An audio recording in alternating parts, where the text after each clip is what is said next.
Aviation militaire, il y a un problème, un paradoxe qui a tourmenté les ingénieurs pendant des décennies.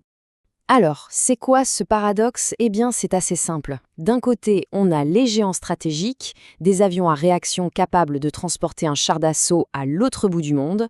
Leur gros défaut, il leur faut de belles et longues pistes en béton pour décoller et atterrir. Et de l'autre côté, on a les turbopropulseurs tactiques, plus petits, plus rustiques, comme le fameux C-130 Hercule.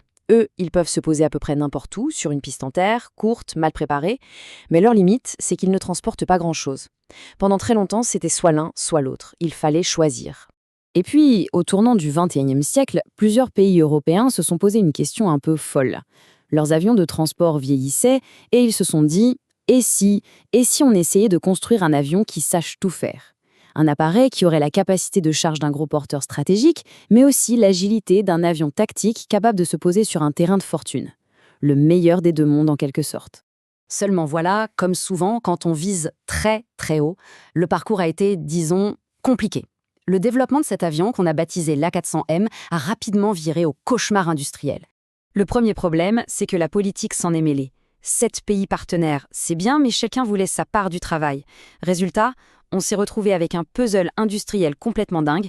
Le nez de l'avion était fait en France, les ailes au Royaume-Uni, le fuselage en Allemagne, et tout ce petit monde devait s'assembler parfaitement en Espagne.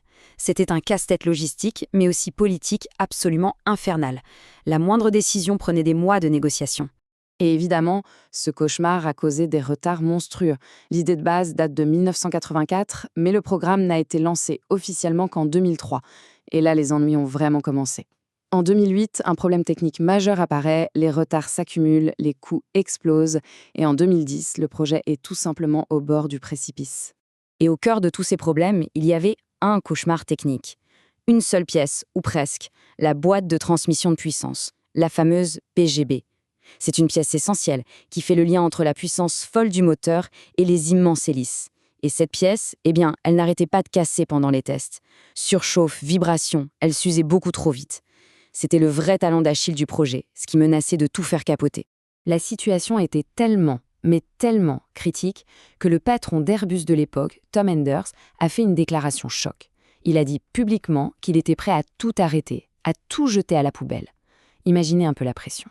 Des milliards d'euros de dépassement de budget, un chantage à l'abandon. Finalement, les gouvernements ont remis la main à la poche et ont sauvé le programme in extremis. Mais c'est là vraiment que l'histoire bascule. Parce que pendant que les politiques et les financiers s'écharpaient, dans les hangars, les ingénieurs, eux, ils n'ont rien lâché.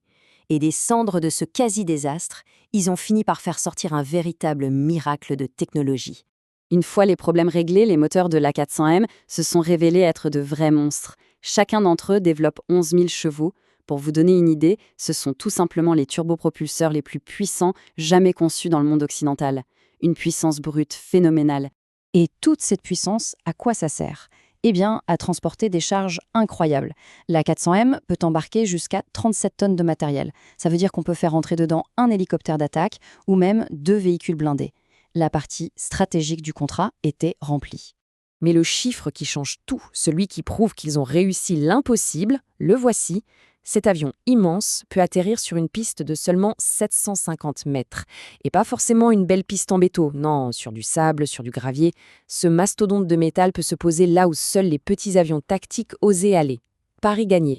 Quand on met les chiffres côte à côte avec ses prédécesseurs, on comprend l'avancée.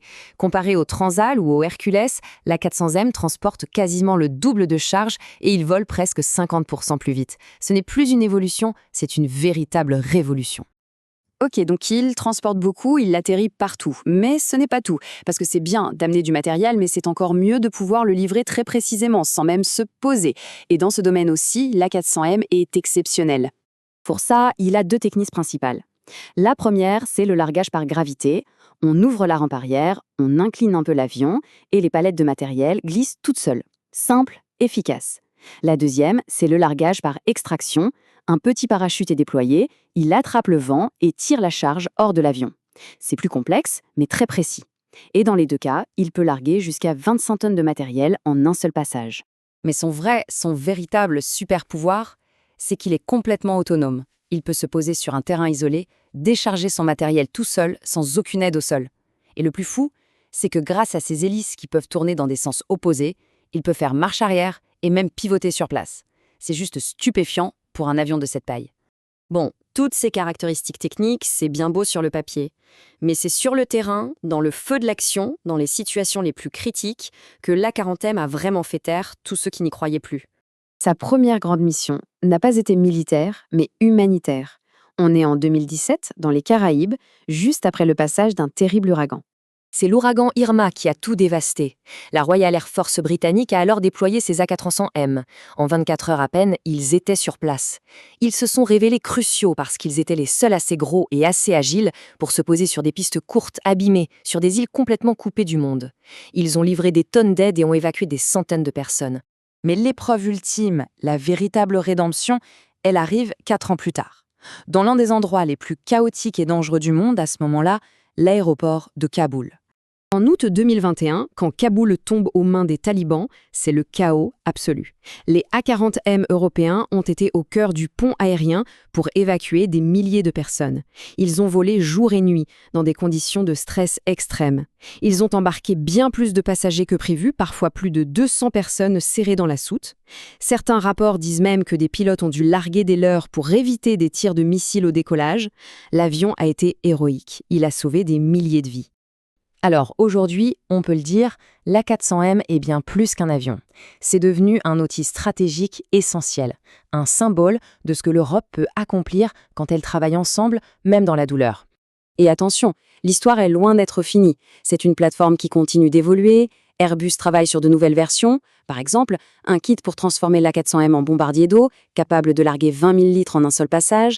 On parle aussi de l'utiliser comme une sorte de porte-avions volant pour lancer des essaims de drones. Le potentiel de cet avion est encore immense. Au final, ce projet qui a failli être un désastre complet, ce gouffre financier qui a donné des sueurs froides à tout le monde, eh bien, il s'est métamorphosé. Aujourd'hui, beaucoup le considèrent comme le meilleur avion de transport au monde, un atout absolument irremplaçable pour l'autonomie stratégique de l'Europe. Et toute cette histoire, elle nous laisse avec une question assez fascinante.